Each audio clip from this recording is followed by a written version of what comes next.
Hey everybody, on this episode of Mr. Fix, it's a post-fix review that I'm doing. What I had before was an old stereo stand, one of those tall ones, whichever, so we wanted to clean it up a little bit. So I bought this on Wayfair. The problem being is, if you have a lot of those stereo components, it's bigger than the inside space that you have allocated. So if you take a good look here, you can see each one of these components the deepest one is about 16. So, all right, so this is filming from the back. You can tell that with the wires, cables, and everything, it's going to come out about 2.5, 3 inches of what you need. So what happens in the back here is that there's a bracket piece that comes in.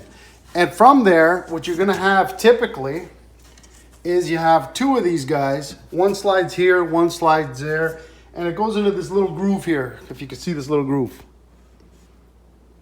So what I did was I measured the amount of space that I required from here to here, and then what I did was I cut one of these boards down, and I think I needed about 8.5 to be perfect. So what I did was, I just scrunched it over. I forego this one, I don't need it anymore. Now, so what happens here is there's two dowels that you're going to put into this cross piece in the middle. And there's two holes that are here. What you have to do is, once you measure, set this one up first. This is this cross piece. And what you're going to have to do is you're going to have to pre-drill those same kind of dowels that you have in the middle, but over here and at the bottom, and then fit it in. This is all happening before you put this top piece on.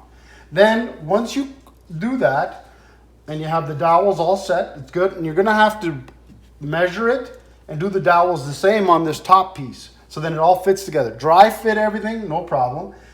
Slide this piece that you cut down on the table saw down. The only thing is, when you're drilling this, for this to accommodate to, make sure you don't go through. Use a piece of tape.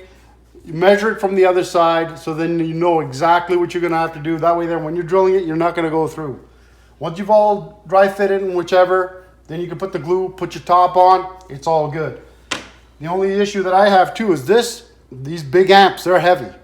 So you could have some bowing happening. So what I did was I pre-drilled a couple of screws, and I permanently screwed 2 screws here to hold that one in place just for the back, to give it a little bit extra support. Hopefully it doesn't start to bow. If it starts to bow, I'm going to have to do something about it.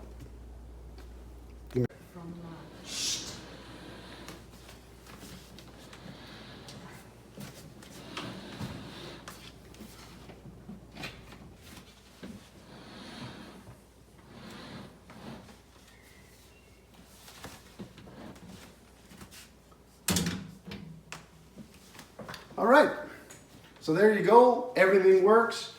You get a Wayfair guy, $300, fits the components. Your wife likes it. Only issue, you want to hide the stereo components and they're too big. That's a quick fix on how to do it. And the only thing is, it could get a little wobbly. That's why I put those little pieces of 245s on the back. And what I did was I took the spare piece and I measured it, and I cut 2 little 45s out of my spare piece, and I put one on this top corner, one at the bottom corner, just to give it a little bit of stability. Just be careful with it, but once it's all set and you set it there, I think it should work for you. It's all good, it looks good, has all your components.